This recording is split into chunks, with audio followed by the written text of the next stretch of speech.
Bonjour tout le monde, il va être question dans ce vlog de Moonwalkers, réalisé par Antoine Bardou-Jacquet, ce qui fait pas du tout raccord avec le titre Moonwalkers, mais c'est normal, il est français. L'histoire d'un agent de la CIA joué par Ron Perlman qui doit rencontrer Stanley Kubrick pour lui demander de réaliser un film de secours au cas où la mission Apollo n'arrive pas à se poser sur la Lune. Manque de bol, il va pas tomber sur Stanley Kubrick, mais sur un agent foireux joué par Rupert Grint, qui va se faire passer pour l'agent de Kubrick, va faire passer un de ses amis pour Kubrick, pour récupérer l'argent, pensant que c'est juste un agent d'Hollywood qui veut faire réaliser un film, et va se retrouver donc pris en plein milieu de cette histoire de la CIA, avec de l'argent de la CIA, à devoir donc réaliser un film pour pallier à l'échec possible de la mission Apollo 11, sans quoi il va se retrouver dans la merde, et les 6 pieds sous terre, à bouffer les pissenlits par la racine.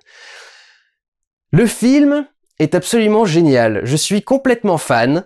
C'est un bon gros délire. J'adore aussi bien le concept de base du film que comment est-ce que le film lui-même est réalisé. J'adore ce concept joué sur cette idée, cette légende urbaine, née de quelques illuminés qui ont vu les images de l'alunissage et qui ont déterminé qu'il y avait trop d'ombre, trop de machin, trop de bidule et que il y avait quelque chose qui allait pas. Et que donc c'était probablement tourné par quelqu'un, et comme le film est sorti à peu près comme le film 2001 Odyssée de l'espace est sorti la même année que la mission Apollo, beaucoup se sont dit bah en fait ils ont demandé à Stanley Kubrick de filmer un alunissage et ils ont diffusé ça à la télé.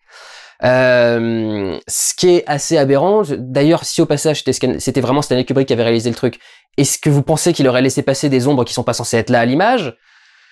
Déjà de base, il y a un truc qui va pas dans la logique. Du coup, alors la théorie du film est assez intéressante parce que l'idée de se dire, bah, si effectivement il y a des erreurs qui sont passées, est-ce que ça pourrait pas effectivement ne pas être Kubrick? Ça aurait pu être Kubrick, mais ça serait peut-être pas Kubrick.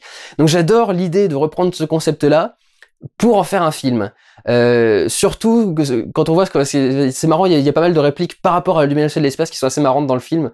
Il y a un extrait d'interview original de Kubrick qui disait si vous comprenez le film au bout du 3e visionnage, c'est qu'on a loupé notre mission. Je comprends pas qu'on puisse faire un film avec une mission pareille, mais bon, c'est pas grave. C'est pour ça que j'ai beaucoup de mal avec Kubrick.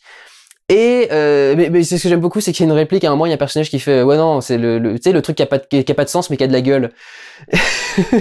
J'aime bien avoir un film qui s'amuse à traiter de milliards du ciel de l'espace comme ça, en train de dire, non, ça n'a aucun sens, mais au moins ça a de la gueule, c'est joli. J'aime beaucoup cette idée-là. La réalisation du film, je l'aime beaucoup aussi, et alors c'est assez surprenant, Antoine Bardou-Jacquet. D'où vient-il? Qui est-il? Ce terrible géant des nouveaux temps. Si vous connaissez les anciens génériques de Goldorak. C'est un réalisateur que vous connaissez en vérité tous, à peu près tous, parce qu'on a à peu près tous vu cette pub. Moi le premier. Est-ce que vous vous souvenez de cette pub de Canal+, pour le Cube? Vous savez, son nouveau cube là, pour se brancher, pour avoir le décodeur. Ils ont réalisé une putain de pub de science-fiction, truc qui va à des millions de kilomètres pour faire la pub d'un tout petit truc.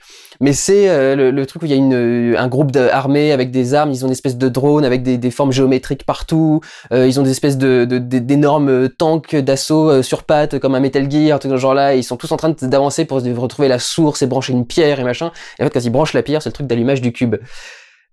Cette pub était géniale, et c'est vrai que c'est marrant, il y a beaucoup de réalisateurs comme ça dont on a l'impression qu'ils sortent de nulle part, alors qu'en fait, Antoine Bardou-Jacquet, ça fait 10 ou 20 ans qu'il réalise des pubs, et des grosses pubs, parce qu'on lui a confié la pub Canal+, qui était une grosse pub. On confie pas ça à un mec qui a fait aucune pub dans sa vie avant.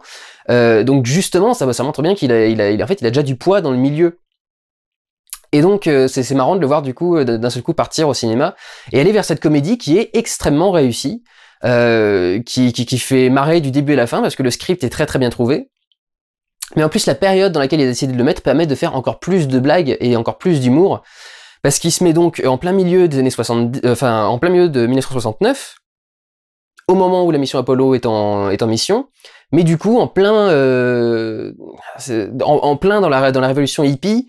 Le film globalement aborde une esthétique très psyché, années 70, donc c'est extrêmement coloré, chargé de forme et de visuel. Il y a énormément de séquences, alors évidemment il y a énormément de drogue dans le film, puisque c'était aussi l'époque où on a commencé à expérimenter beaucoup ce genre de choses.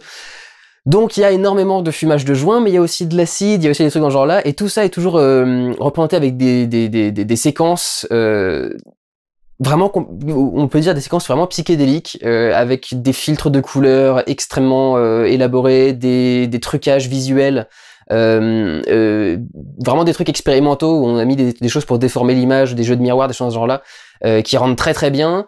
Des filtres, des effets d'accéléré ou de ralenti, des effets spéciaux rajoutés en plus, mais des effets spéciaux qui sont du coup censés représenter des tripes de drogue, donc des effets spéciaux encore plus élaborés et des très très particuliers. Il y a tout un travail, notamment du point, pour vous dire si le personnage est plus ou moins défoncé. S'il est net, justement, il va être plutôt net. Plus il va commencer à être défoncé, plus le point va partir et s'éloigner de son visage et tout va devenir flou. Donc il y a tout un travail comme ça de sensoriel qui est fait par rapport à la mise en scène, qui rend très très très très bien. Ça ressemblerait à le design donc des années 70, un peu ce que vous voyez sur la jaquette de Yellow Submarine, ce genre de forme très très colorée, avec des très tracées, enfin très simpliste et en même temps très coloré. Et traité un peu comme le faisaient les Monty Python, pas au niveau de l'humour, mais la façon dont on utilise le dessin pour faire de l'humour. Les techniques d'humour par l'animation sont très très réminiscentes des Monty Python, et évidemment tout ça est monté sur des putains de musique, puisqu'il y a toutes les playlists des années 70 et des bonnes grosses musiques des années 70. La musique du générique est géniale, les autres musiques sont ouf. Il y a une scène dans une maison de hippies, presque entièrement sur du White Rabbit. Vous savez, c'est One pill makes you larger and one pill makes you small. Oui, je pousse la chansonnette, excusez-moi. And the ones that... Pardon, j'arrête. Donc il y a des putains de musique, bien mieux que ce que moi je viens de faire, en particulier sur les années 70. Il y a aussi énormément il y a tout un travail de musique au-delà de réutiliser les bonnes musiques des années 70. Il y a un travail de musique intéressant, notamment il y a un travail de bande-son ironique. Il y a tout un passage avec une scène d'action qui est sur du classique, mais même pas du classique un peu énervé, vraiment du classique tout joyeux. Je crois que c'est les saisons de Vivaldi ou un truc dans ce genre-là. Enfin, c'est un truc vraiment très joyeux au milieu d'une scène de baston. Ça rend plutôt bien. Les scènes de baston, d'ailleurs, les gens sont toujours en admiration devant Kingsman, alors que c'est vraiment le truc le plus basique du monde, ce qu'a fait Kingsman. Ils ont tourné les scènes au ralenti et ont accéléré l'image ensuite, et ils ont fait des cuts partout, sauf qu'ils les ont fait passer juste derrière des personnages pour faire des espèces de sautes sur l'écran au montage, pour faire croire qu'il n'y avait pas de cut, alors qu'en fait c'est justement pour montrer qu'il y a un cut. Enfin je comprends pas ce que vous avez avec Kingsman. Là, pour le coup, les scènes d'action sont assez ouf, très bien montées, assez bien chorégraphiées. Il y a ce travail du gore et du sanglant, pas très gore, mais en tout cas du sanglant qui avait été fait dans Kingsman, mais cette fois-ci porté complètement, et donc il y a ce côté beaucoup plus sanguinolent qui est intéressant. Et au niveau de la mise en scène, tout un travail de ralenti par exemple, la scène va commencer en vitesse normale et passer au ralenti pour une action précise ou pour un coup spécial. Donc un vrai travail de mise en scène assez intéressant à tous les niveaux, qui rend très très bien.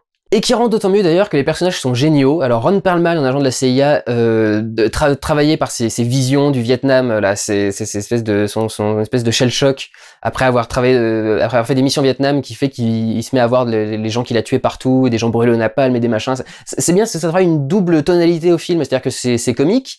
En même temps, c'est un peu rattaché au monde réel parce qu'il y a cette mission, et en même temps, il y a ce côté assez sombre avec cet agent qui a ces espèces de réminiscences, de violence, etc., qui a du mal à s'en sortir. Et Ron Perlman le joue magnifiquement bien dans tous les domaines, c'est-à-dire aussi bien le mec énervé que le potentiel comique, ne serait-ce que rester sérieux avec la chemise qu'il porte pendant la bataille du film, c'est intéressant. Donc ça marche très très bien. Le personnage de Rupert Grint, qui est génial en manager de groupe de rock des années 70, complètement défoncé à la coke, et complètement perdu, qui sait absolument pas comment s'en sortir et comment réussir à faire avancer son truc. Il y a des relents un petit peu du personnage de Ron Weasley dans ce personnage-là, mais c'est normal parce que c'est le côté loser. Ron Weasley, tout en étant un héros, a un côté loser, c'est le loser de la bande. Et c'est vrai que là, du coup, il joue un petit peu là-dessus, mais c'est pas le personnage de Ron Weasley, c'est un nouveau personnage avec quelques petits éléments qui sont un peu réminiscents comme ça de Ron Weasley, mais c'est vraiment un nouveau rôle et un nouveau personnage. C'est intéressant parce que Rupert Grint, il était très peu parti vers le cinéma finalement après Harry Potter. Je crois qu'il a fait un film, un truc où il était avec une vieille et il y avait encore un rapport avec la drogue, il me semble. Un truc bizarre. Mais il avait fait un petit film, un truc dans ce genre-là après Harry Potter, et après il n'avait pas vraiment essayé de faire autre chose. Et là, du coup, il décide de s'y remettre, et c'est vrai que ça marche super bien, il convient parfaitement en rôle, et c'est parfait. Là où il y a un truc qui me fait un peu marrer, c'est sur un rôle secondaire, joué par Robert Sheehan. Vous savez peut-être qui est Robert Sheehan? C'était l'un des personnages les plus intéressants et attachants de la série Misfits, qui passait, qui était une série Channel 4, qui passe donc en Angleterre. Ça marchait super bien et le personnage était un des plus appréciés. Et en plein milieu de saison, en début de saison 3, je crois, il a décidé que fuck everyone, je vais avoir une carrière au cinéma en fait, je vais jouer dans Killing Bono là avec Ben Barnes. Donc c'est bon, maintenant j'ai une carrière au cinéma, je vous fuck et je me casse. Donc la série s'est cassée la gueule parce que le personnage le plus intéressant était parti. Ils ont développé des intrigues sympas, mais au bout de 2-3 saisons, enfin c'était fini, il y avait plus l'envie puisque ce personnage-là avait disparu et il n'y avait pas de bon remplaçant. Il y avait un remplaçant, mais il faisait trop remplaçant. Peu importe, je parle pas de Misfits, mais ça me fait marrer du coup de le voir être parti triomphal en faisant je vous emmerde tout le monde et je vais avoir ma carrière, et de le voir jouer un rôle tertiaire dans Moonwalker 10 ans après, et de voir même qu'il a recommencé à jouer dans les séries, dans plein de trucs, et te dire tu vois, tu t'es peut-être un petit peu trop précipité. Et pourtant j'aime beaucoup Robert Sheehan, j'aime bien cet acteur, je trouve qu'il joue super bien et j'apprécie ses rôles, mais je trouve qu'il a péché d'orgueil avec ce moment-là, et ça me fait un petit peu du bien de voir que ça a pas marché et qu'il se retrouve à faire des rôles un peu plus comment dire discrets dans d'autres films. C'est quelque part il y a une petite vengeance de la vie. Voilà, j'ai vraiment passé un excellent moment. C'était drôle, c'était rythmé, c'était esthétiquement et musicalement du plaisir. Donc les personnages sont tous géniaux et ils sont tous très bien joués. Le scénario est vraiment marrant. Je ne peux que vous conseiller d'aller voir Moonwalker. Je vous encourage, foncez. C'est pour moi un des meilleurs films de la semaine. Et je trouve que c'est bien meilleur que Kingsman.